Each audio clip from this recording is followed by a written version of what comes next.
And I'm concerned. This is a drug and alcohol treatment center on the very across the street. What's to say something? I mean, it worries me. It worries me. We had no control over that going in. The township, No. and the people. And my neighbors are concerned too because we've talked about it.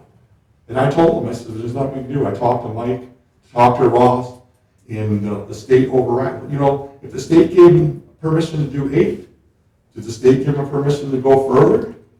No. See, so I mean, we got to get the state.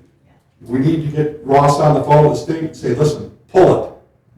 They knew what their rights were. I know her. They knew what they were entitled to. If they violated it, pull their license. If it's on the website, my wife says, I didn't read it. I'm just going by what my wife says. But if it's on there, then somebody needs to get this township needs to get a hold of the state and say, pull her license. She's in violation. Thank you, Scott. Well, thank you guys. Anything else? Let's move on to old business then. Zach? All right. Well, first, thank you for accommodating me from the island last week. We have 2 articles, one brand spanking new that isn't even in your current master plan. That's the natural environment analysis and transportation analysis, which has had some major revisions and additions since you last saw it. So I'm open to starting whichever one you guys are most interested in. We've seen, this is 2 sections? Yes. One we've seen, one we haven't. You've seen the transportation, you haven't seen natural environment. All right, so do we want to go with the natural environment then? Or you want to go to transportation? We can start with that, yep. Okay. And I think it's more interesting because you've never had that in your master plan. Did we get this? I might have made this. We have, I don't think we've seen this one come through yet, have we? Yes. Yes, we did, yeah, Multiple you're right, we did. attachments. I did see Yeah, it. this is There's email. multiple attachments, because these things only one big Yeah. attachment. Yeah. Which apparently somehow our GIS system pooped out all the maps in a way that you can't stick them together without PDFs, with other PDFs. We're not sure exactly why that happened, but. All right, so natural environment, I thought this would be a pretty important one to include for the township because it's important to how people describe the character. We've heard from folks that it's really important. We start again with the overview. And again, because this is new, I kind of look to other communities that have had something similar for the outline, but if you want to put the water at the very front, feel free to tell me, hey Zach, water is more important to us than the soils. But we started with soils and kind of the general soil types. You guys are generally blessed with having pretty good soils for development and for farming, but first for the development. And there is a difference between loamy sand and sandy loam. That's not a mistype, they're different. They sound the same, but most of your soils are really good. You have some areas where there's muck by the lakes, by the rivers, and the wetland areas, as you would suspect. And at the top of the hill and where there are steep slopes, you have something called complex, which means the glacier bashed a bunch of stuff together and it's got too much for them to figure out. We do have a map showing the general soil types. The next thing we discuss for soil types is the farming, and there are a couple different categories that the USDA uses, U.S. Department of Agriculture. Prime farmland is the bee's knees. It's got good soil characteristics, good pH level. It's got good moisture, not too much, not too little. You can have a very successful farm with that. The next category is prime farmland if drained. It's got the other characteristics, but it's got too much moisture in it, so you have to tile it. The third category is farmland of local importance, so it's not quite as good, but this is recognizing that it's been farmed for a long time. And these types of soils, you're either going to get lower yields or you're going to have to be more active with how you amend the soils and manage it. And then there's not prime farmland. That's anything that's not the above. And if you look at the maps, you've got a lot of really good farmland in the community. Are the maps attached? They are not attached just yet. But the next time you see this, they will be. Okay. They're attached to the email. Yeah, they're in the email. They're in the email. They're one of the attachments on that thumb But drive. they're not in that exact document, Yeah. They're not in the document, okay. not the same document. But here's, I can hold it up. The red is the not prime farmland. Everything else can be farmed pretty well. I guess before I go on, any questions about the soils? And anything else you would like to hear, anything that you think wasn't important? Question, just a general question, not particularly the soils. When we, you're building all this like in a GIS, Mm-hmm. I mean, once this is all done, can we get like these GIS files and look at them? Yep. Like put it on top of something else, you know? Yep, it's portable. So the couple of deliverables, these will be included in the document, and if you want, you can also get the larger maps, and we should be able to export the actual data file for use. We just use Esri. Just for example, if we're talking about an application, we don't know the soils. Right. We could go into our county GIS, overlay it with this and see what soils. Mm-hmm. Well, and one thing that you brought up with that is there are some communities that when they're looking at solar farms, they're saying we don't want to put solar farms where there's prime farmland. We want to do it in other areas. We want to preserve prime farmland for farming. So that's an active tool that you can pull and use. Can I make a comment on that part? If you're gonna try to protect the farmland over in the open areas, why don't you guys look into the fact of having, if they want to bring more solar farming in the area, put them on people's roofs. You could put them on roofs. I mean, roofs would be better than, I think could be better than a whole field full, you know. They can do a program in the township with the homeowners and do it that way, then I hate seeing a field full of solar. I mean, I think it's good, but I think the roofs are already there. Why tie up, why would we want to look at a full field? That's my opinion. Well, and I can share some background with solar if you'd like right now, as Go an ahead. aside. So we're at a period right now where the state, it's not a renewable portfolio standard where they want a certain percent of the energy to come from, but there's a goal to have something like 60% by the top of the next decade. Yeah. That's 8 years. That's pretty quick. We're nowhere near that. So right now, there's kind of a scramble for solar because it's a lot easier to do than wind. Because wind, you have to bring a crane to build the crane, and then you have to walk it through the whole thing and replace the tiles that you've crunched. Right now, it's kind of they're trying to get the lowest, fattest fruit possible, and solar, they're looking at the scale of 800 to 1,000 acres for solar farms, just because it's the return on investment and the ability to get more power onto the grid is easiest when you can mobilize and have one facility there.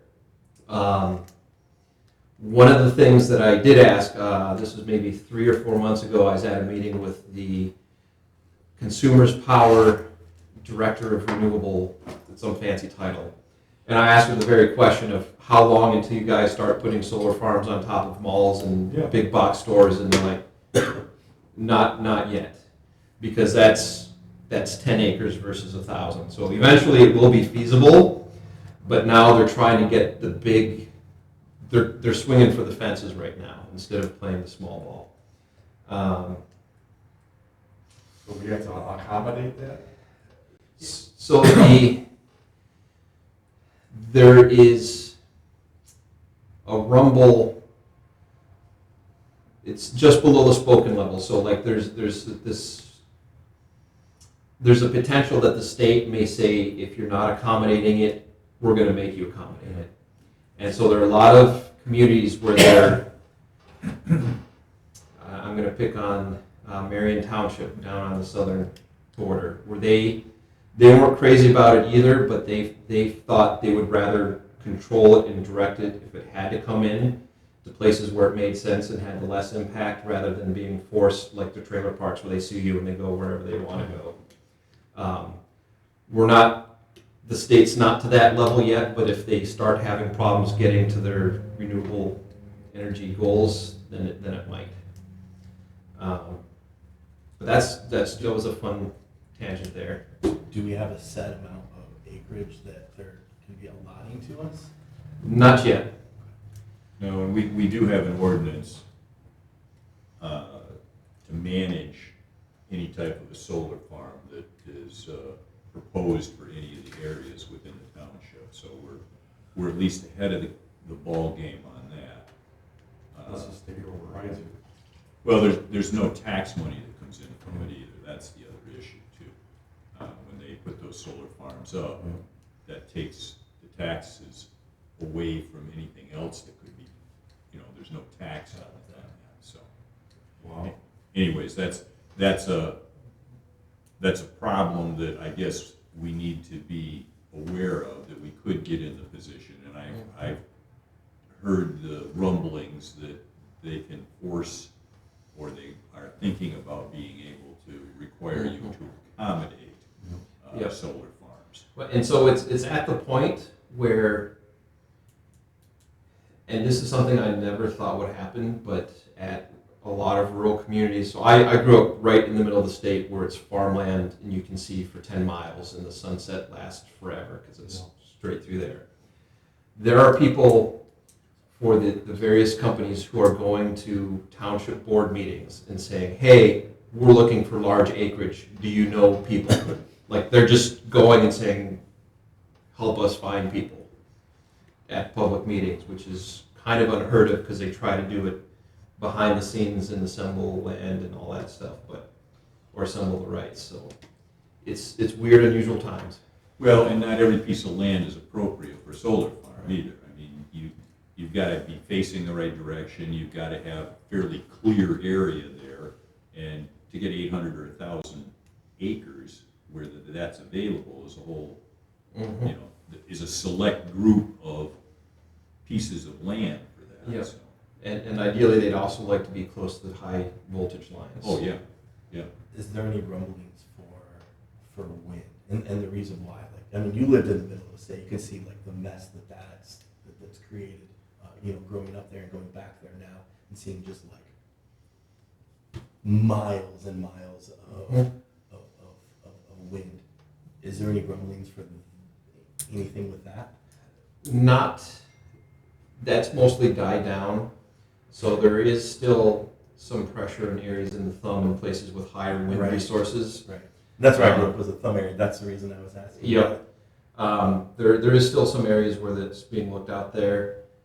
But it's a lot harder to put up a wind turbine than a row of solar panels. So. Well, hell, the section isn't even 1,000 acres. No. It's not. So you're talking taking a whole section. A section and a half, basically, Yeah. for that. And the other thing, you don't have a place to store the blades when they're done with them. There's a whole farm area in North Dakota that's taking care of that right now, which can only put some video. And actually, one of the things that I kind of joke, but as I talk about it, I think it'd be more and more interesting if the blades, instead of that being that dull color, what if it were like glow in the dark pink or yellow? It would be very whimsical, just like little pinwheels. And you'd know, it's 3 hours after sunset because they've stopped glowing. I saw them use the night, they're putting them out, they went top, putting them out, floating out in the ocean now. Yeah. So, and that would accommodate everything we need, so. Yeah, and that's actually where the biggest return on investment is, because the towers have been getting bigger and bigger in the output. On top of the windmills and stuff, yeah. Yep. All right, so anything else on soils? No, Does but that seem pretty good? I'm looking at, the way you mentioned that, and I guess it seems odd to me that if we're gonna deal with surface water next, we say the most unique and significant natural feature in the township are the lakes and rivers. Yep. That kind of says to me that should be the number one All right. thing in their residence I soil. agree with that. Yeah, right there. All right. Sounds good. So we wanted to talk about your water. It is pretty unique. There are, if you're over on the Great Lakes, that's maybe a bit more interesting, but you guys have a lot of lakes for a regular township. We mentioned here, we describe the watershed that you're in. There is a small area that's within the 1% floodplain on a couple of lakes. We referenced that. You guys aren't a participating community in the National Flood Insurance Program, which means they can't qualify for flood insurance, but the houses are generally outside of the floodplain where they can build them anyway, so that's not an issue. You guys do have 4 county drain districts. They're all for site condominiums. So one of my questions is, do you want to include that map with your drain districts in here? Or are you just okay referencing that you got them?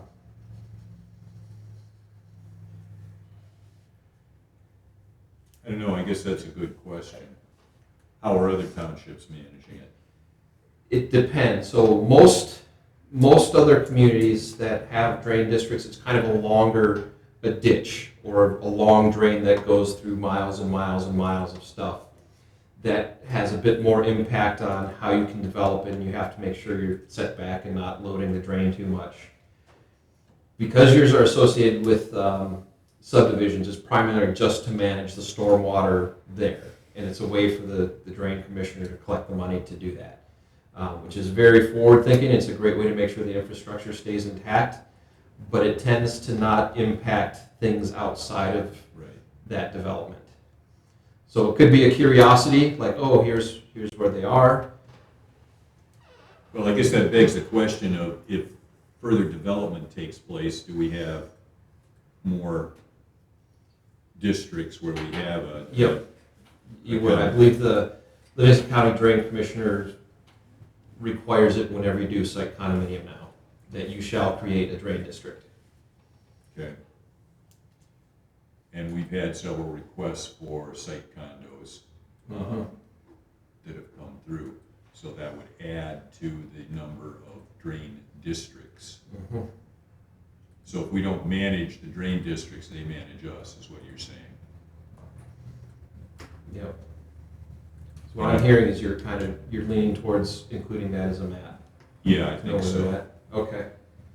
At least that's what I think we should do, because Yeah, that makes sense. without that information on there, we're going to be subject to going, oh, well, where are the drain districts again?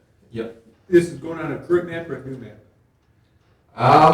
I will see if there's an opportunity to fit it on one of the existing maps, but if it's too busy, we can just put it on a separate one. And it may be on its own. As I look at these ones. 10 years from now, when they're redoing this again, there may be 8 Yep. drain districts within the township. What I will also do is confirm with the Livingston County Drain Water Resources folks that they're requiring it for every new district, and just include that language in here as part of it, general education. Let's see, another question I had for you guys in surface water is, the current description doesn't differentiate or discuss that there are some lakes that are pretty well built up with houses and lawns to them, and you have a couple of lakes that are still in their natural state. Is that something that you would like to have documented in here? Again, if we're advertising this as the most unique and significant natural feature, I guess the more information, All right. the better. And you're talking about adding a statement or adding something to a map? Maybe both. Maybe both, now that you mention it. So it's the reason why it could be useful to include in here is the impacts of the developed areas around the water bodies is different. People are going to want to have the lawn and put the fertilizer and that type of stuff, versus the undeveloped lakes. The way you're going to try to manage is you're going to probably try to keep it as natural as possible for as long as possible. So including it both in the text and as a map to say, here are the areas where there are lakes with no houses, could be useful. All right. Anything else for surface water that you think ought to be included that hasn't been?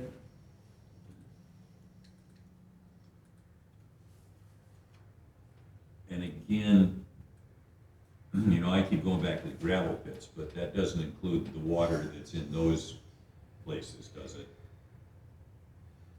Not yet, but I like inclusion of that in here in some manner, because Oxford Township, where I at Tuesdays and Thursdays, they have the gravel pits, they keep digging as long as they can, and eventually they leave it with water and houses go around it. Yeah, Isn't that their plan over there up on top of that hill, I know. to make that lake? I can add some language for that as well. All right. Next up, we have groundwater. As you know, folks here get on-site wells for their drinking water. The thing that I included in here is you don't have a lot of contamination, or like the Gelman site near Ann Arbor where there's all the nasty stuff in there. But there are elevated arsenic levels. Eagle tracks this, and they have a couple of different tiers. One is we don't care. The other is we want you to start putting a filter. The next high level is you can't drink it. It's not uncommon in Michigan. If you look at the map of the state, we have it all over the place. I thought it was important to include in here because there are lots of areas that are going to be well-first areas, which adds an extra complication for any type of development where you basically have to sink the well first and test it. My question is, for this section would be, does it sound too frightening? Do you need more context? And would you like to have the map from Eagle that shows the wells that they've sampled? Absolutely, the arsenic map. All right. Yeah, I guess the idea is not to scare people, but I think it's also important that people continue to be concerned about the quality of water. All you have to do is look at Flint to get an idea of what can happen in those situations. And granted, that's a whole different deal because that is not a well, but it's still something that people need to be aware of because there are so many pollutants that you can get in your well. And arsenic is one of the things that the state maintains a testing process for. And then what about putting that map together with the actual development map itself? So you can see, hey, these are the places where it's good development, and these are the places that have good water associated to it.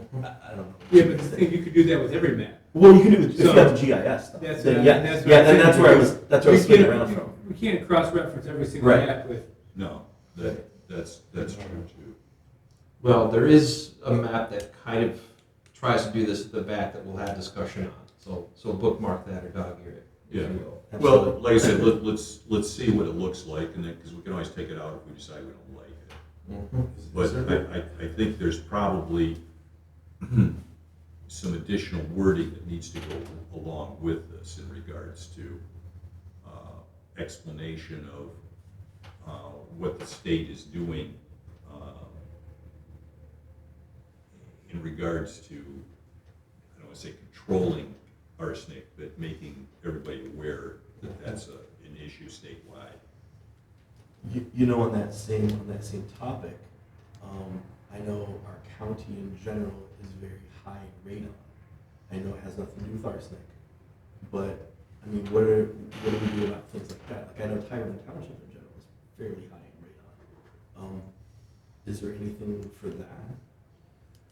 I believe building code now requires when you do new house throughout most of Michigan, you have to put your radon system in. Yeah. So there's a presumption that you're going to have it. that's only if you're in that zone, right? Yeah, how new is this code? Because Well, your building code, you gotta put viscous down underneath the concrete now too. right, but how new is this code that you're referring to? And the reason I'm asking is because again, we built a house. I think it was part of the 2015 Michigan Totally never building done a code. radon test. In fact, I came in later and nobody had told me anything about it. And that's when I took a test. Oh my goodness, through the roof. How about PFAS? And I see a big article on Lucy Road in Holland, I know Bright's full, but. You guys have the advantage of being at the top of the watershed Yeah, do we- for that. So if there's any PFAS in your water, you put it here. That's why I want to make sure, because Yeah. that's going to be a big issue in the state. Yep. Yeah, normally that's like Wordsmith Air Force Base. And, But no, you've got, but that water, going through that watershed in Brighton is all contaminated, those lakes over there, yeah, they're all contaminated now. I just wonder how far, I don't know where they're at. I mean, it concerns me. And that's a big thing. That's why I asked him, he would know. Well, I'm thinking too, I'm not sure how to do this elegantly, but I want to talk with our GIS folk if we can try to do a watershed map so you guys can see where it's going, because it is really nice to be at the top of the watershed, Yeah. because you get to throw your stuff on everyone else instead of get it from them. We want to make sure we keep ours clean, right? Yep. yeah. In fact, when I was in Indiana, I was at the top of two watersheds. One went to Lake Michigan, one went to Lake Erie. So it was always kind of fun which property you were on there. Zach, are we still on groundwater? Mhm. Okay. That last sentence there, in the community survey, 94% of respondents strongly support, and then it says 69%. Yep, 69% strongly support and 25% support. So what's the 94%? Both of those. Strongly support or support. They're just taking it and putting it together. Okay. Yep. It's so sometimes it's a little extra information, and we've tried to do that throughout. So this is the 94% support, 6% said I don't know or they don't support. Yeah, I get makes sense now. And because folks have said that there's a big difference between strongly supporting and just supporting, we wanted to be able to clearly show if folks were curious about that. Before we leave groundwater, I will share this interesting tidbit that's starting to pop up now. So everyone's concerned about chemical processing or gas tanks or dry cleaners for contaminating soil.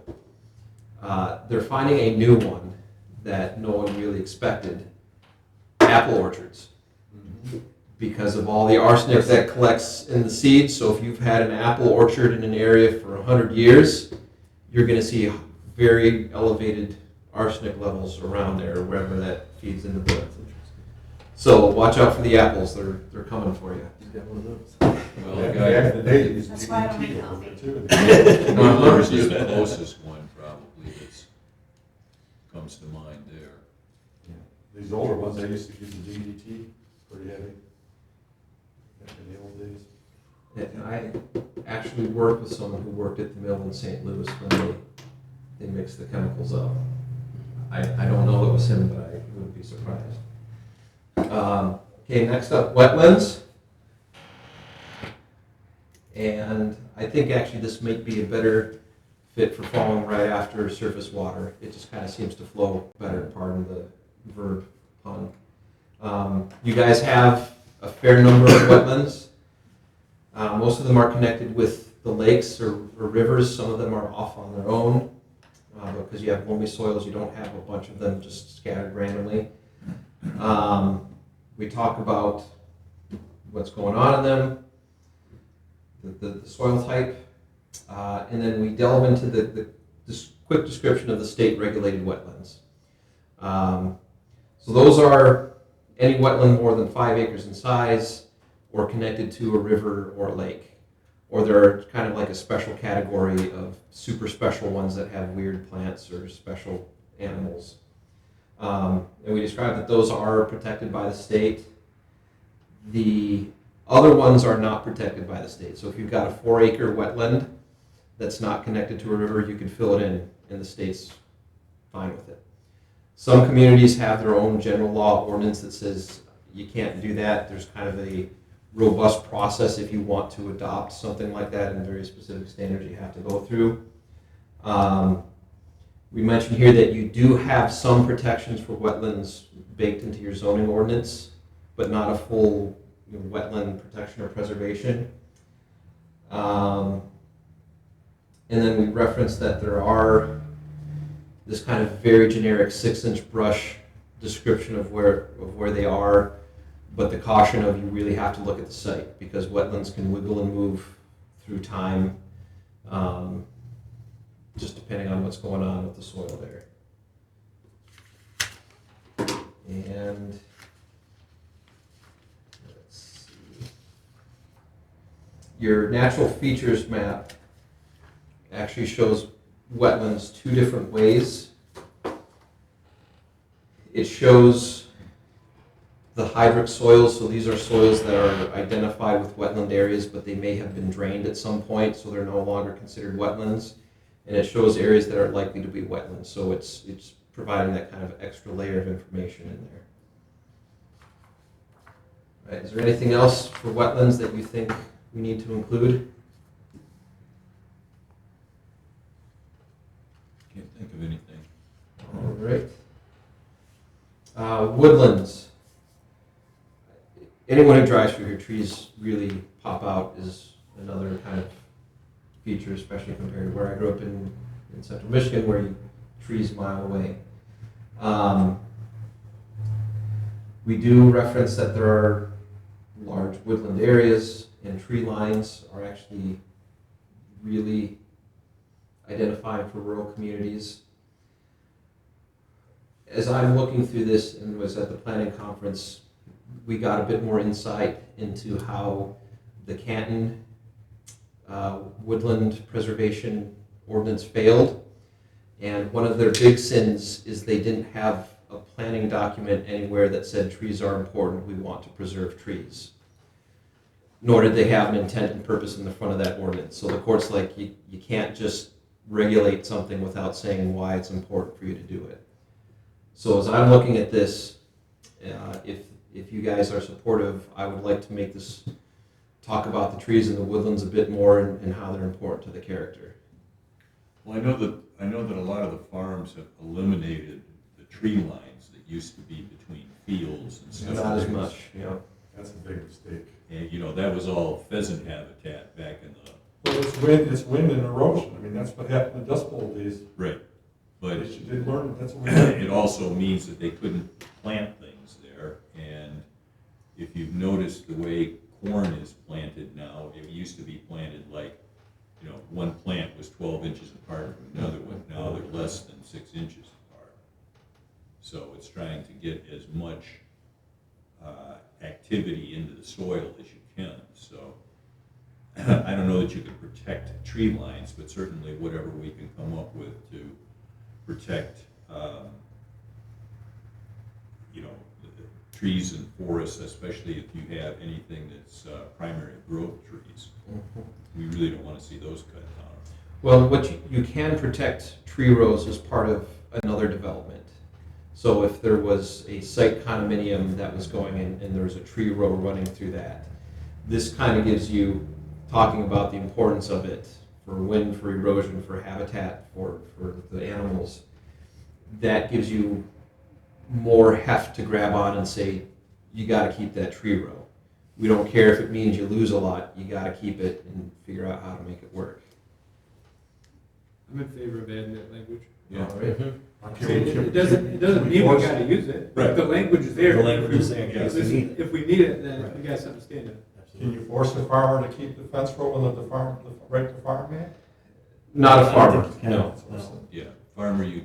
But how about the trees between the easement, road easement? Because I see them taking those out, they're farming right, they're going by my dad's layers over, right up to the damn edge of the road. I don't think you can with Are that. you still in it? No, I'm saying, I think you can do that. I think That's farmers can do ridiculous. this. What, It's fairly certain. In a road easement or right away? He's, the road, the right up, from between the edge of the road to the, Yeah. 33 foot. Yeah, that's a road, that's a right away. They Well, take that just is- that property. Well, If it's an easement, it's through their property, they own it, and then the description But I'm of saying easement is, would say you can't keep it. Normally, the farmer doesn't come up to the edge of the road because you got a ditch for the water. Because their property doesn't go to the edge of the road, their Well, property. I'm just telling you, Right. that we gotta make sure you got language, because this is just a couple miles from here, it's Green Road. Sarah, that's where my dad is. He comes right up to, a lot of people complain about it. Last summer, he's got a pipe going across the road, pumping the crap all the way 3 miles away. You're going down the road, here's a damn tile, a pump, he's pumping this crap and spraying it on a field 3 miles away. I mean, I come flying down the road about 30 miles an hour, I was like, stop. There's a hose running across the road, and he's running it through the power easement. I mean, I don't know how the hell he's doing it. They're letting them do it. So you gotta make sure you cover all that stuff. Well, we'll try and get what we can. I'm just letting you know, it's happening over there. But that's also a county road, right? It's a county road. So they're encroaching on the county's property. Exactly. And he's using utility easements too to run this stuff. It's terrible. My guess is that most road commissions won't object to people cutting down trees in the right of way because most road commissions don't have money to cut down trees themselves. Well, and you've got Consumers Power who's been running through here with. You gotta say, the gas line went through there, he was taking stuff out and everything. I couldn't believe he got away with it. There was an interesting thing I did see when I was going up to Mackinac Island, 75, kind of between where it merges with 27, and all the way up to Mackinac City, they were doing lumbering on the side of the express, so they were taking like another 10 to 20 feet off the trees on both sides. Yeah. It doesn't seem like that much, but when you do it for miles and miles, there were lots of logs they'd taken out. It just looks like wide open spaces. I mean, it just takes Yeah, they ship them overseas too.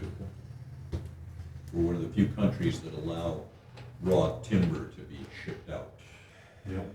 Just kind of silly they got all the plants to process them up there. Next to slopes, you've got lots of rolling hills, as you all know. Not a lot of real steep slopes, but there are some down by the Lake River. And then at the old Kandahar Ski Club, that's considered pretty steep.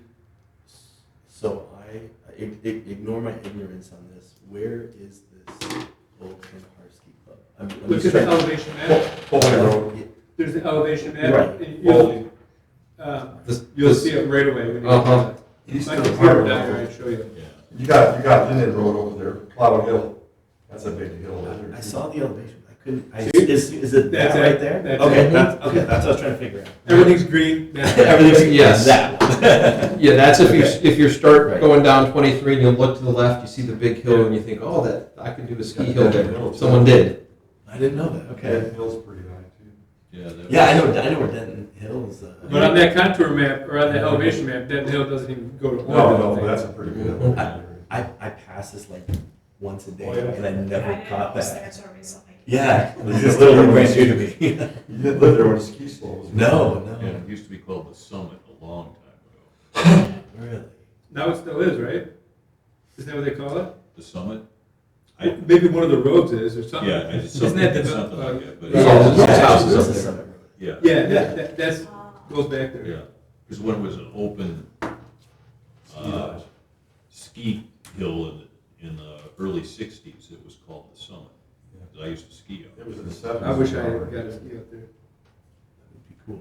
It was better than Mount Holly, but the problem was the hill faced the wrong way. Yeah. Anything's better than Holly.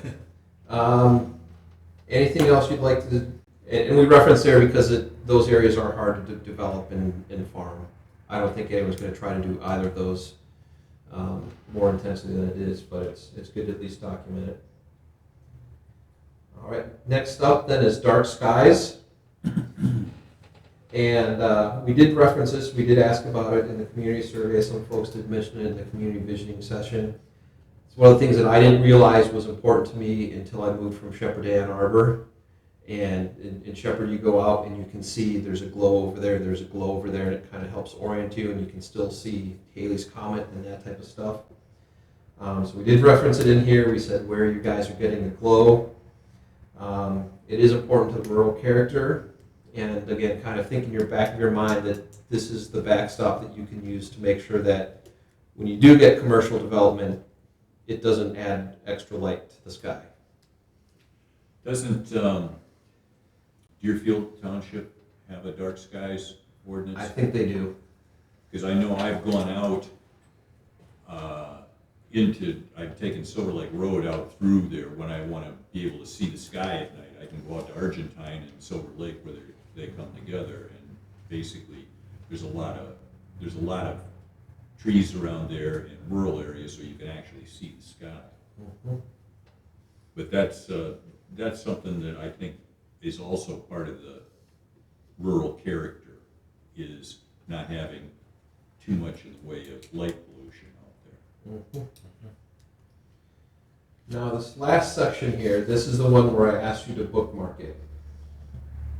Land capacity, the concept with this is if you have a lot of things that prevent you from developing or using land, you throw them all on the map and you say, these are wetlands, can't build there. Here's bad soils, can't build there. Here are steep slopes, can't build there. Here's whatever the other thing is, can't build there.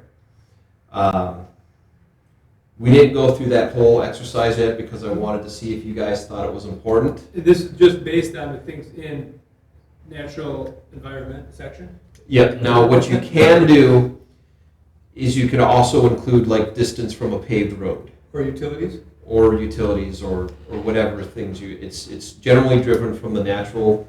So Argentine Township, they have a lot of awful soils where you can only put in an engineered field system that costs you $150,000. So for them, that was really important because it identified here's where we don't want a bunch of development. Here's where the lowest density possible.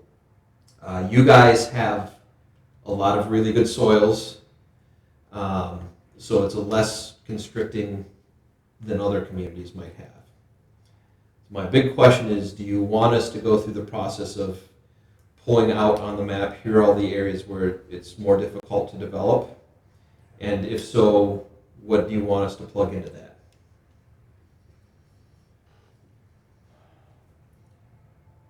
You know, the answer to that is maybe, and I'm saying it from the perspective of we need to know, I think, where we think development should occur. And we also need the ability to control that development from the perspective of how much and what kind. So I suspect the answer is probably yes on that. So then the follow-up question is, what are we putting in there to say no development here? We've got the wetlands, hydric soils, we have slope. We could also include woodlands, for example. If you want to preserve them, you don't want to have them developed. You know, and looking at this from the perspective of, okay, what can we do to not harm people's rights who own that property now, whose idea was they are going to develop it at some time in the future? And can we basically say, no, you can't do that from that perspective because of trees, soil, wetlands, pick your item out there. I mean, I understand the concept of trying to protect the stuff, but I also understand the concept of, okay, well, that rule wasn't in effect when I bought this property, so therefore you can't enforce that on me, or however they want to. Grandfather clause. You know. Yeah, but you still gotta go by the zoning. So like, I mean, if someone has a Right. farm and it's FR or RE, then they wanted to zone it for, or if they want to develop it for, you know, R1 or something, Yeah. they would still need a change in zoning. Right. So I think there is more of a issue with the future land use map versus this comparison, natural environment, we'll say restrictions. Okay, so how do we address capacity versus the future land use? So the very cleanest way that is hardest to dispute is if there are physical things with the land that prevents you from putting a bunch of stuff in it. So wetlands, hydric soils, steep slopes. Those are kind of the three very easy things. How it would play in is we would have that map of here's areas of limited land capacity. when we're developing or revising the future land use map, we make sure that that's not for higher impact, higher density things. That we want to try to keep it the least impactful things that the land can support. Or if it can't support anything, in the case of some spots in Tyrone Township, that it's open space or preservation or something like that. So would we address woodlands in that? What I'm thinking is we could have one color for things that absolutely impact, and kind of another color for preferred or areas where you prefer not to have it because of some other natural characteristic that you've documented is important. And it's a lot easier to put a septic field in an agricultural field than an old woodland, because you have to pull up all the stumps, and that's very destructive to the soils, to all that stuff. Well, and I'm also thinking about stormwater areas and things in developments too. It's hard to try to think about what is going to happen 10 years from now and address things from the perspective of what can I do now to keep things at a pace of development that's acceptable. Because I can't stop development, but I can control it. Yep. So what I will try to do with our GIS fella is get the things that put a real damper on it and play with showing how the woodlands would pop up on there and how that could affect it. All right, any other thoughts for natural environment?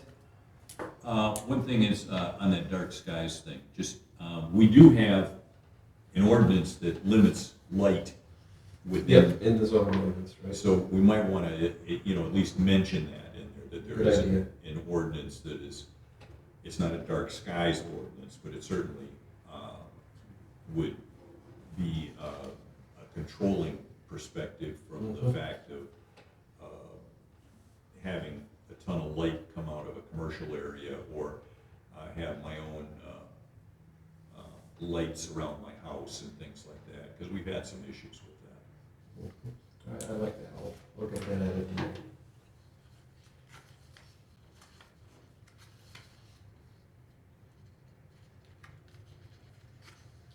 All right. You ready for transportation? Yeah, I think so.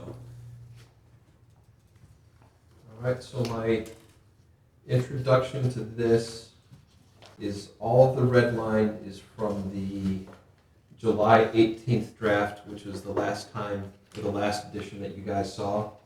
So any changes from that one are popped up with the red. Added some more details in the overview, or the bullet point executive summary. Wanted to make sure that folks know you guys aren't responsible for the roads, because I know you're working for it, your elected official people come to you first, and so we kind of want to put that up there. Quick description of the types of roads you have, and this shouldn't be a surprise to anyone, but US 23 obviously is your biggest. We were able to get Pazer information from the county, so that's the rating of the quality of the road. So we added that in there. And let's see. Do we have anything that says how many miles of roads we have in the township, both paved and unpaved? We should be able to get that from Centerline. So I know the road commission has to provide the state of Michigan with the miles of roads in the public system, because that's how they get their money. Yeah. So we can incorporate that. It won't have private road information. But that's okay, Yeah, public roads, this many miles of public roads. so I think that's a I good, think that's a great one. a good number to have in there, so people know, okay, there's 565 miles of paved roads, and there's 150 miles of unpaved roads, or something like that, whatever the number is. Yep, we can add that in there. Let's see, on page 2, under roads, we just added the details from the community survey. We put chloride down on our dirt roads, so we should know how many miles we get of those.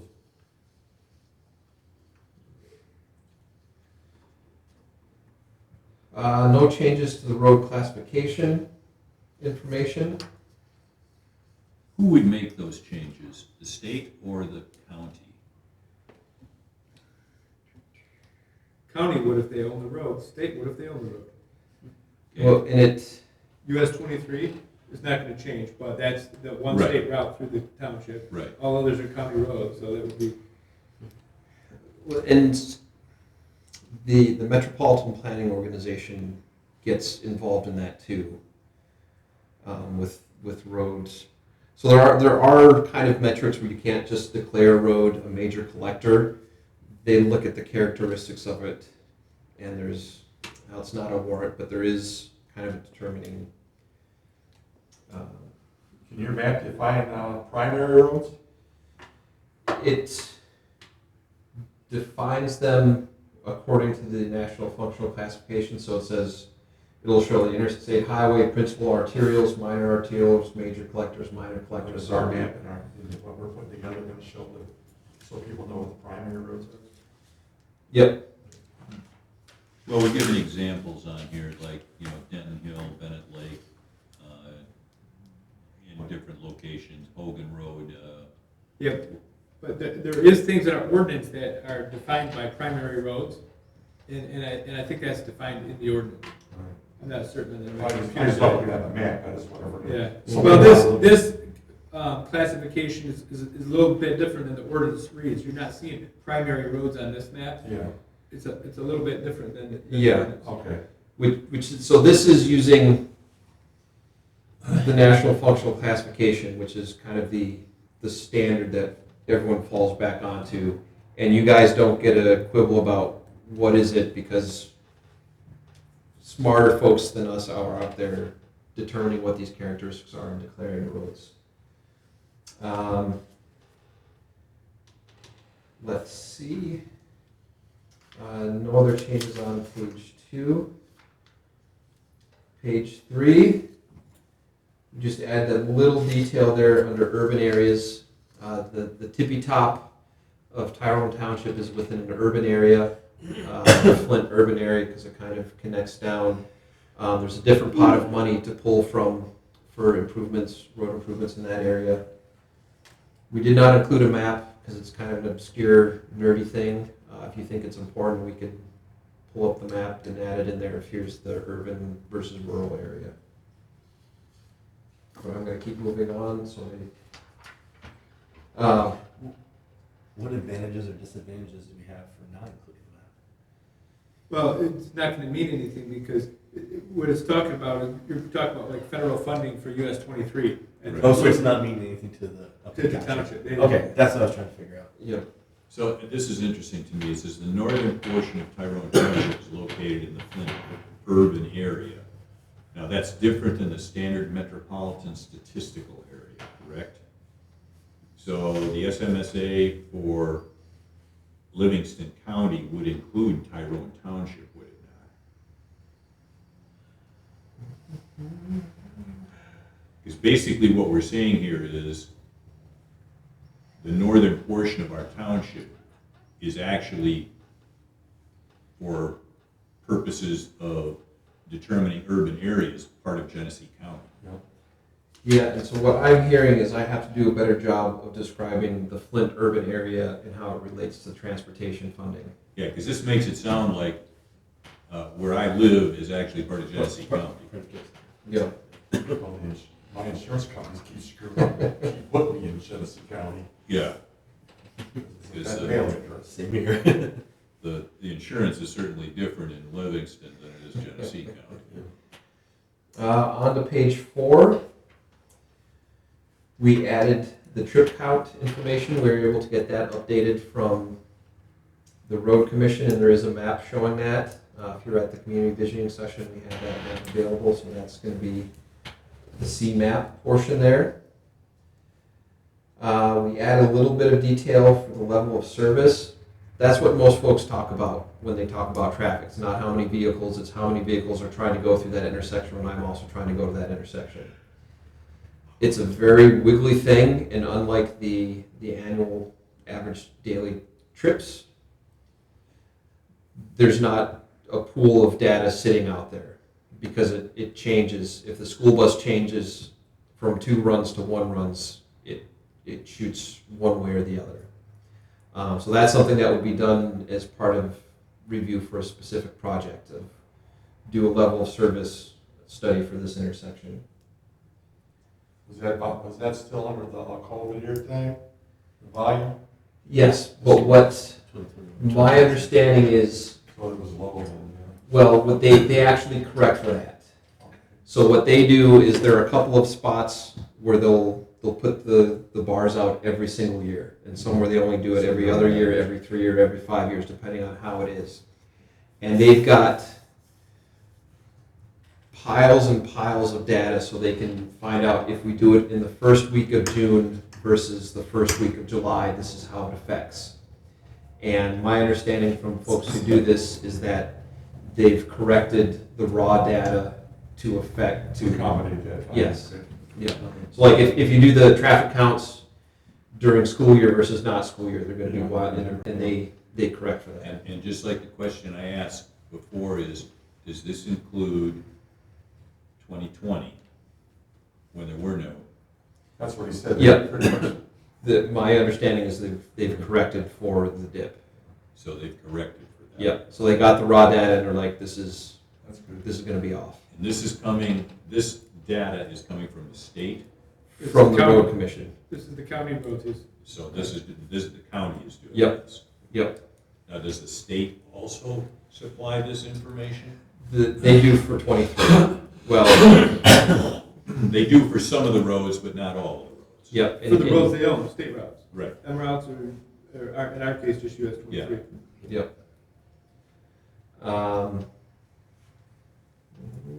So what I'm also hearing is that I should probably have a bit more description of the annual average daily trips, and that it's not just raw data, Yeah. it's massaged. Now, can you put is there like a link? Where did you get this? Right from the county website? Yeah. Our GIS guy called up the Livingston County GIS guy and said, do you Gotcha. have traffic counts for Tyrone Township? And Gotcha.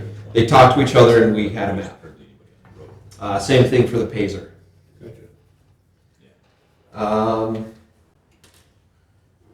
Now, there had been talk in the past about truck routes. From our research, we weren't able to find that there are streets that trucks are prohibited. Like some communities will say, no trucks on this route, no trucks on this route. Yeah, there's an ordinance. Yeah. There is? Okay, we have to, Yeah, I think that would be a good map.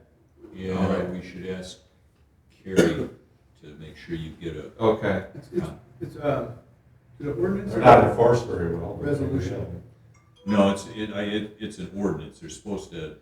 Yeah, you have to do an ordinance and post in order Yeah, to, but we don't post it. Yeah, that's the other end of it. all right. So So- people complain about the gravel trailers that are trains that go through there because some of those roads they don't consider truck routes. Yeah.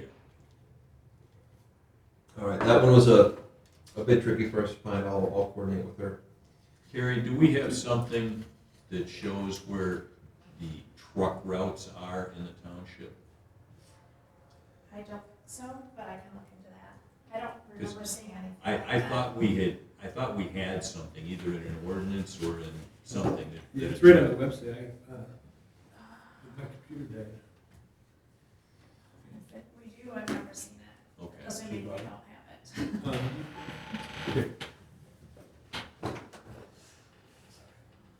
Out of juice? Yeah. Playing soccer. New section that we've got is we added some details about commuting, both from the community survey and from the American Community Survey, which is kind of the rolling census where they ask the more detailed questions.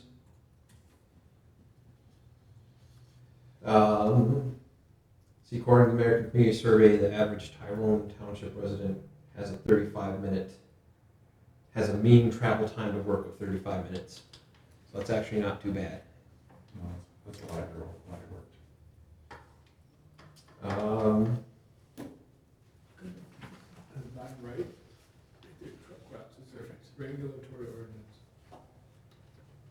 For carpool lots, we just added the responses from the survey that folks were kind of supportive of it. Everybody uses the golf course. Yeah. Yeah, the golf course gets a few of them there. For construction and maintenance, we've added the Pazer information, so that's a brand spanking new road with the, coming out the back end of the asphalt is a 10. Ukrainian roads would be a 1. If it's 0, that means it's not paved. So this is also from the road commission, and it's based on centerline miles. On the next page, 7.7-6, we've taken out the unrated roads there, so the numbers look a little bit different there, if you're wondering that. So the big takeaway is 32% are good or fair, but you do have 26 that are poor. 26%. Again, not your issue, but it's good to kind of have this documented. If there is interest. It certainly comes through these offices here for people to complain, Mhm. which is fair. I mean, that's the way life works. And we do have a map showing the Pazer ratings. One of the things that I'm going to do with the next iteration of it, though, is right now, 0s are red, and it makes it look super bad, but they're just not rated because they're gravel, and they don't use the same system. So those aren't going to be red anymore, they're just going to be gray Okay. as unrated. So that people understand, you know, if it's not rated, it's not like a minefield out there. Right. It's just not paved, or supposed to be paved, depending on there. We do include responses from the community survey in there. Am I misreading the graph based on your right? I see. Hold up one sec. I'm seeing well over 60 or well over 40% poor. Correct. No, but that's what he's saying, that right now that includes unrated, Yeah, so that's. which are gravel roads that don't get a It rating. says excluding unrated roads. But he's just saying he's gonna ignore it. change, he's gonna Okay, make gotcha. the Okay. unrated ones gray. Okay, that's what I was trying to figure out. Yeah. Because I mean, even if you did that, like it's still way off. But okay.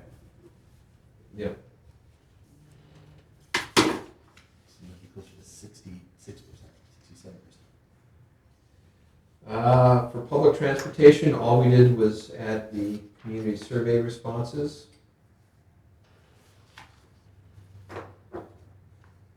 For pedestrians and bicycles, we added responses from the community visioning, or from the community vision session and the community survey. There was a lot in the community visioning session. Folks really wanted paths or wider shoulders. No changes for Wider shoulders on the road, Yep, like we did on White Lake Road, so people can walk. yep. Which is actually a lot harder to do than what most folks would suspect. It's not just adding a couple Yeah. of, it's removing the trees and doing the ditch and doing all that stuff. So it's actually a very Awesome. tricky exercise to do. That's why you're better off to have a trail as opposed to. Yep. Side road. Yeah. No changes for air transportation or railroads or water. We did add a short little bit on complete streets, which is very similar to what you have in your current master plan. State of Michigan Planning Enabling Act says you gotta talk about complete streets. It's kind of silly to do in very rural communities because you're not gonna have a need for all potential users to be able to use all potential streets. You're not gonna put a sidewalk next to a dirt road. I can't imagine. But we have something in there, so you're good with the statute. My next question, one of the things that we had discussed, we didn't get a lot of information at the visioning session, is if you want to include reference to what I call major trip generators or attractors. So kind of the real clear version of this is if you had the Mall of America somewhere in your township, that's where you'd say Mall of America is here. We got 5,000 people coming here every day to work and 15,000 people coming here every day to shop. And we didn't get a lot of comments at the community visioning session. Perhaps it's because you just don't feel like you've got those. We do know that there are some folks who are concerned about gravel pit traffic. So my broad question is, do you want us to include it? And what are the things that we should describe and list as these entities? Well, I don't think anybody is interested in having a large trip generator or a tractor.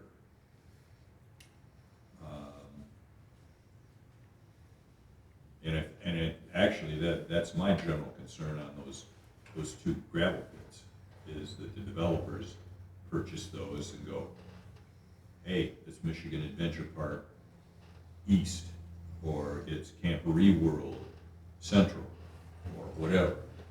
Because that's a concern to me, because then it turns some of our streets into major thoroughfares.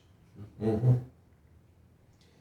My observations are if someone woke me up in the middle of the night and said, you have to tell me the major trip generators and tractors in Tyrone Township or whatever, I would put your trailer parks, not to pick on them, but it's a lot of people in a small area, and when you look at the generators, that's it. The other generators I see are Fenton. There's a lot of pull up to there, so a lot of the streets going up to there are pulled. When you look at the map, I don't see huge numbers generated for the old TRW plant. It's not like GM and Lake Orion where they're have The golf 3 courses- shifts coming. The golf courses, for example, are just not major trip No. attractors. They're nice golf courses, but you're not gonna have 5,000 people out there for the Tyrone Township Open Mhm. or something like that. That isn't gonna happen. So I can include a description up here, if you'd like, of the mobile home communities, of the gravel pits. It's not necessarily major traffic for the gravel pits, but it is heavy truck traffic. Okay. And reference to Fenton up north is a definite clear pull. You mentioned the golf course reminded me of Treetops in Gaylord. And sorry for this one little tidbit, but they have a hole there where it drops like 50 yards from the tee to the green, and it's like 150 yards drive. And that's the one where I decided to pull a range ball out, because how the heck do you get a club for that? But all right, I will add that in for the next iteration. Yeah, I don't see any stadiums or anything like that in our future either, so. No. Yeah, not yet. Are folks generally happy with the transportation system then with those changes? Or with the analysis, not the system itself? No, I think it looks good. All right. We will make those changes then, and we'll get it posted on the That township section website. you added on the pedestrian facilities and bike paths or whatever, Mhm. do you think that sets us up good if we wanted to apply for some grants or something? That you point to the ordinance and say, hey, does it say in there that we want it? I would certainly point to this of their support in the community. Okay. These numbers are really high. Okay, so by us showing this support from the survey is good leverage to Yep, say, hey, yep. it's in our ordinance and. And that's one of the reasons why we like to include those questions in the survey. Right. Is it's not all they're going to ask, but it eliminates that potential barrier. All right. Last thing for us to briefly discuss is the next group of community visioning sessions. That's going to be here next month pretty quickly. My thoughts are that we will use them to look at the goals and visions and the future land use map and implementation strategies. Just kind of draft things. So we've got the ones that you've got. I've been looking at adding and massaging and deleting them based on the background and what we've heard in the community survey. So the general idea would be to get the community to offer new ones and to say this one's really important or we don't care about that one. Kind of a similar format where we'd have smaller, we'd split the groups up and focus on one at a time. One of the things that you guys did last time that I really love is, I call it the picture preference survey. That can be very informative. So an example would be for housing, you show a bunch of different types of housing styles. So like this single house on 10 acres or the house in a cluster development with lots of green space around it, and you kind of do the rate these things. So I'd like to include something like that as well to support. So I'm looking for general direction if that sounds like it's going the right path, if there's something else you would like to include or anything you would not like to include. I was going to tell you, on the transportation thing, the airport identifier for Price's Airport is 9G2. 9G2. Like PTK and FNT. That's all being developed right now. You been over there? Yeah, I know Holy they're shit. putting in Senior living. senior living areas. It's put the people who can't hear next to the airplanes. Yeah, my dad lives right adjacent to it. My God, that's. They're on the corner the other day, and I see all those buildings, oh crap. All right, we will get working on that. Zach, or for you guys, when we start talking about the future land use map, I think that's where it's important for us to use all these other maps that, in like that potential land Right. development area. Mhm. We gotta look at those and look to. Right, especially the wetlands and, Yeah. Yep. and all those things, and see how. But even, that was just, on that topic, that was just the national environment. Yeah. About the utilities or Roads. roads, they all ties together. Yeah. And it kind of, in my opinion, this whole master plan comes down to that future land use map. And that's where we're saying, it really holds the weight on potential development. As for, whatever happened over here at Urban Lake, I think it's a good idea that we develop our own wetland protection besides what Eagle does. Like you were saying, those bigger, smaller parcels, you guys, the township should. Those were connected, that would have been regulated, Yeah, but you guys- in your opinion, right? Because that was connected to the stream. Yeah. Right. But he was saying earlier that the township could also regulate. We could, and I think with the example there is when you have like small little wetland that's It depends. maybe in the middle of a field. It's not drained to another No. lake or stream. That one is unregulated. Yeah. So we can. Right, and there was a concern there about the stormwater control too, That, especially by the Runyon Lake folks there because of what comes into their lake from there. Well, and while we're on the topic, one other thing I've heard from folks who've gone through the Eagle shred mill of late is Eagle does not want to approve site condominiums where individual properties, home sites have wetlands within the lot. In the past, it was kind of whatever, and I think that's something that I probably mentioned here a lot, try to get all the wetlands out of lots. Now, are you talking about regulated wetlands or just? The ones that Eagle cares about, Yeah. yes. Yep.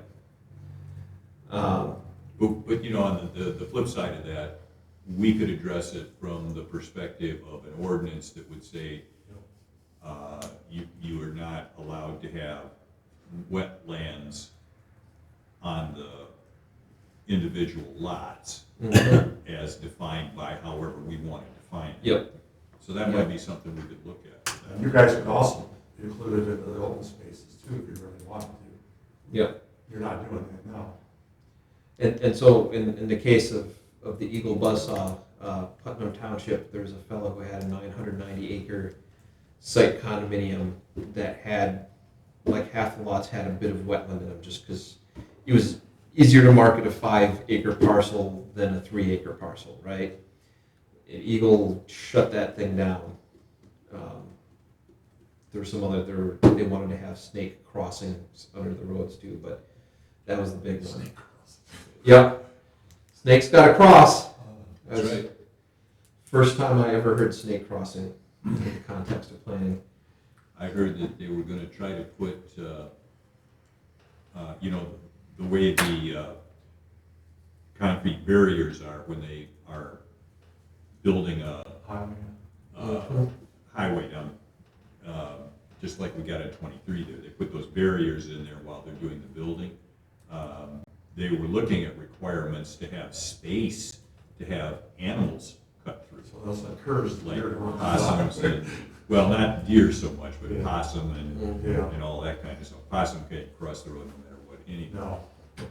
so. Yeah, well, and that was one of the things that I heard with folks who are more involved with solar farms is 1,000 acres.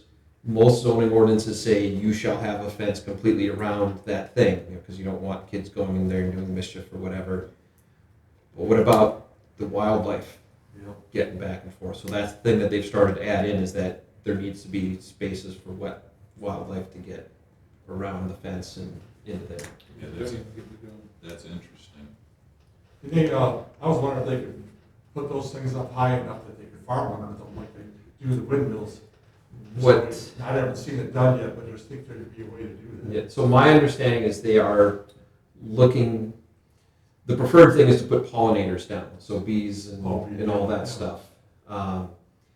What they're looking at doing is sheep farming in them. Yeah. They don't, the solar farm folks don't want tractors in there, because if you're turning the soil, you're getting dust, and Yeah, yeah. it's real easy if you're not paying attention with a tractor, all of a sudden you take a row of them down. Plus the The- sheep keep the grass trimmed. Exactly. The goats will get up on it, I don't care how you put it. The ghost But the problem, we actually, the solar farm developer who was there is like, we don't have the infrastructure to do that much sheep in Michigan. So he was actually doing a 1,200 acre thing, and he was, these aren't the exact numbers, it's in my notebook here, but we're gonna put 200 sheep on 20 acres of the 1,200 acre thing. And that's all that we can support, because we don't have the infrastructure for slaughter or for grooming or any of that stuff. So It's not that big a market for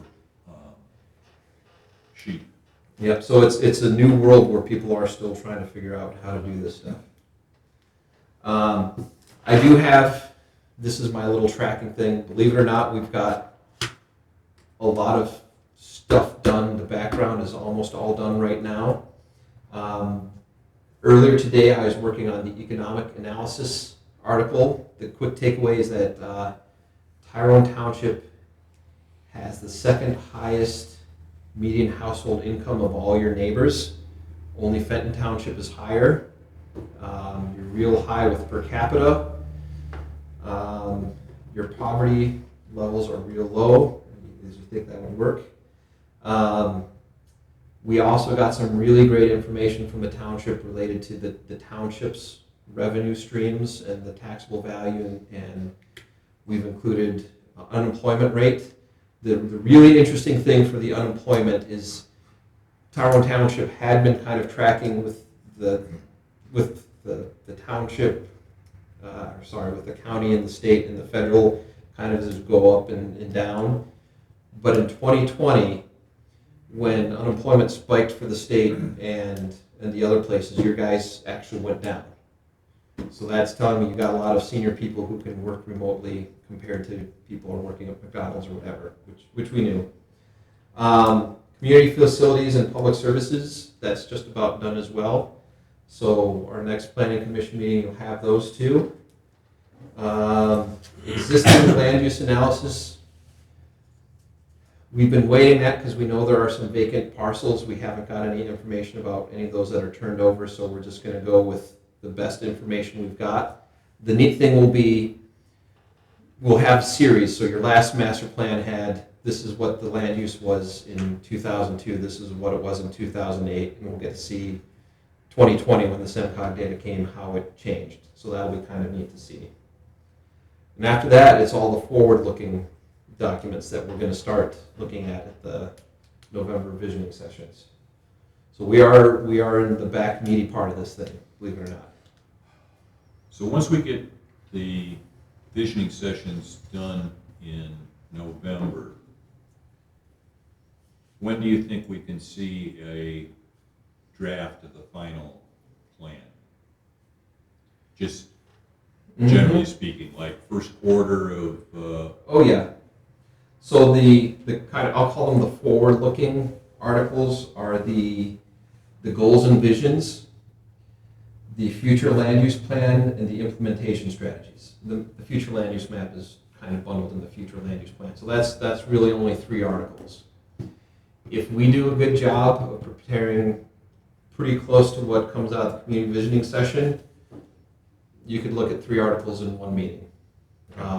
So depending on workflow and how well that goes, it could be either December or January meeting for you guys. Probably January, just because we're going to have some time to okay, mull good, over and. I would hope we can get this to the board in the first quarter at some point. Yep. So the next steps would be when the whole thing gets knit together, and please submit pictures. Again, it's a reminder. Thank you for that lovely picture, by the way. I'm actually probably going to be pulling up my camera and driving through here tomorrow and getting some more pictures on my own. The next step, once it gets all knit together, is you guys make a recommendation to the township board to distribute. And then the township board looks at it and says, we bless this, go send it out into the world, and then everyone will have 63 days to look at it and provide comments. So that's the utilities, all the interested parties from the beginning that we said we're going to plan. At the end of that 63-day period, you have a public hearing. That's usually at the Planning Commission. And then either the Planning Commission can adopt a resolution to make the draft master plan the official master plan, or your township board is the body that does that, and you would make a recommendation.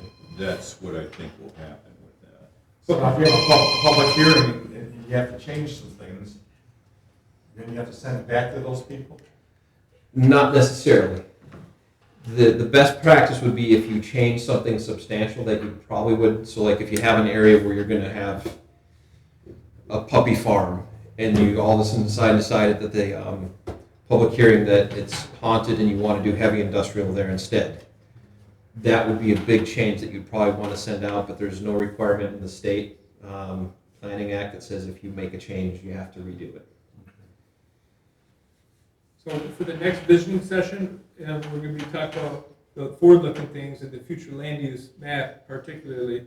Are you going to have these other maps available at that meeting? There are going to be lots of someone easels says, with maps. well, let's put the development over here. And then I want to point to the utility map and say, keep in mind, here's where the utilities are. You know? Yep. And Yep. here's the other natural features and the transportation of these. Yep. Right. Yep. There are going to be easels with maps aplenty for that one. That's all that I've got. You guys are in the back portion of this. So we still need to get some pictures to you, right? Yep. Yeah, and I don't think anyone was here at the last meeting, but, you know, you and Ross wanted us to put it out there that we would like help from the public to take pictures and you can submit them on the website. You think Jeanette has some pictures of the township? I mean, she's got a lot of photography stuff. Pictures of what? Just Is anything that you would like to see? Here's the good example of rural community. Take a picture and it goes in there. Stuff that would go in the master I'll tell you, plan. you've probably got it, Sarah. Sarah? Sarah's takes pictures of everything. There you Well, I go. see they had pictures of the sunken garden on there the other day. Yep. That's something, I mean, I've never been back there, I keep hearing about it. But You never been back there? I go there all the time. But I mean, everybody said it's beautiful, I mean, I don't. Yeah, I mean, let's put it this way. It needs some work. Yeah. Now, is that public property? It's, It's private. The Sunken Gardens is private according to the. Yeah. yeah, it's private property, but it's open to the public. That's what I'm Let's put saying. it that way. But it needs some work. Yeah, I looked at that for some Eagle Scout projects Yeah. for our troop, and All right. we could never connect with the foundation that runs it to get done what they want it I'll done. tell you, Sarah's wonderful about getting shit done like that. All right, so maybe I'll contact I'll Sarah. contact Jenna. I'll send her a message, say we need pictures. You want community pictures, she got them. You can, right on the master plan website, you can submit it right in there. All right. Additionally, Zach, if you need any more drone shots, like I can, like if you want to go out tomorrow together even, I can go ahead and, And you got the grist mill, you take can picture take of it. that. So. Yeah, there's plenty, Now, the herb farm, I mean, I've had my problems with them. I mean, that pretty much, they're retiring, so I don't know if that's gonna be a big draw in the future. It depends what type of herb. I don't know what they're doing there. I know they're gonna eliminate the weddings. I don't know how much, if they're gonna stay open or not. But that draws a lot of people over there, that herb farm. I get a lot of traffic. Drives me nuts. It's just like a highway out there. So any more questions for Zach on the master plan? And, You've been doing a good job on this. yeah. So thank you for all the work you've put in. And it looks like it's, I don't want to say downhill from here, but certainly we're getting closer to the finish line with it, so. And you're getting to the more fun stuff too. Yeah. Okay, we'll move on to new business. Any new business? I see none that we have.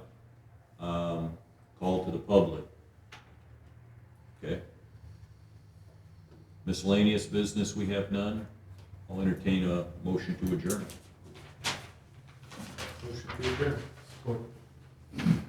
All in favor, say aye. Aye. We're adjourned. In regards to that thing across the road from when I get your phone still. I'm sorry? Kevin, what kind of drone do you have? I have a couple of them. Sorry, I got my earbuds. That's in. what we Yeah, get done, FPV, that's like my little race. Tell Ross car. I'll call And I that. have, Oh, okay, yep, yep. In regards to that, two place across the road, FPV. she used to do And that. pictures are just phenomenal. She used to have, she used to own a building up there on Christie, and they dumped 2-story next to the driving We just range. submitted this. Okay. They put that senior living Yeah. center. She did that Just over looking there. at it, just behind my house. Traffic. Oh, really? That's nice. Yeah, law, Just just like a just high. beautiful. I'm gonna get. So we need, what she's doing, she's expanding. I mean, there's so many cars up in that. Is that partial? Or is that, And I got a funny feeling, we need, someone needs to get in on this. Sorry, this was to be any Oh, like that road. Yes, this is. Every Monday, you saw somebody come in and haul And car out, this- so. and this- There's a partial, they're almost there, or not. and But, my woods right here.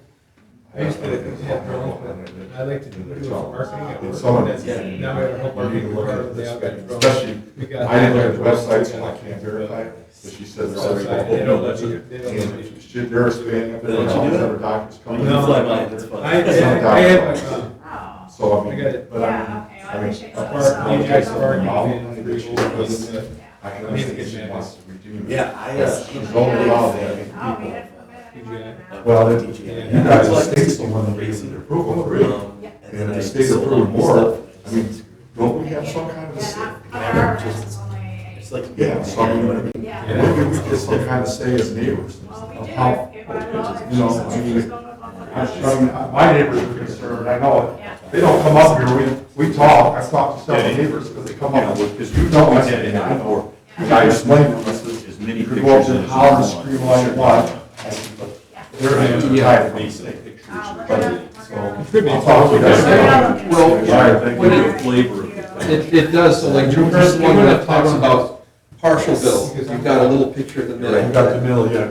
That adds, and what it also does is it helps with pagination, so if you got. If you get down below, the wheels turning, you know, the steel, it's still working up. Yeah. It's still Yeah. working. Chairman tonight. There's not, we don't have too much stuff to take part, pictures. I mean, it's because we just don't have it, that's what people want, we don't want all that. Well, but you have mother barns, you have fields, you have woodlands, you got. We used to have barns, you can give us some old marks with pictures on it, we used to have the pictures painted on them.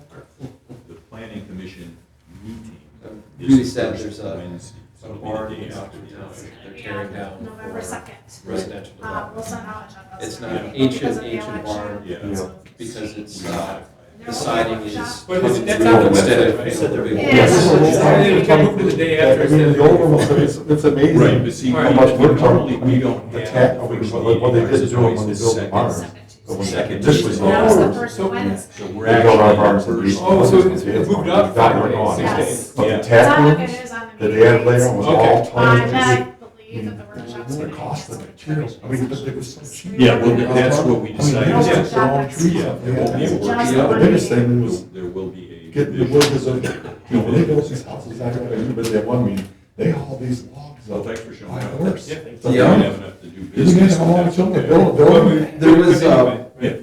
yeah. In Steuben And, County where I you know, worked, for there were our houses money- there that were built before there was a road. We had a lot of direction. Yeah. Because they Caltrails. would, well, they would haul it across the lake when it was frozen in Yeah. wintertime, Well, and on the wait way till to spring getting to build it the When house. when I was a kid, the It really lakes used to needs to freeze. be done to the I board. mean, you Yeah, got and to we chop gotta the tree. get a whole lot, we're gonna have to get an What- introduction, remember we have a one of their whole long beaches? list of other things. Sand, Yeah. Doc- We really don't, I think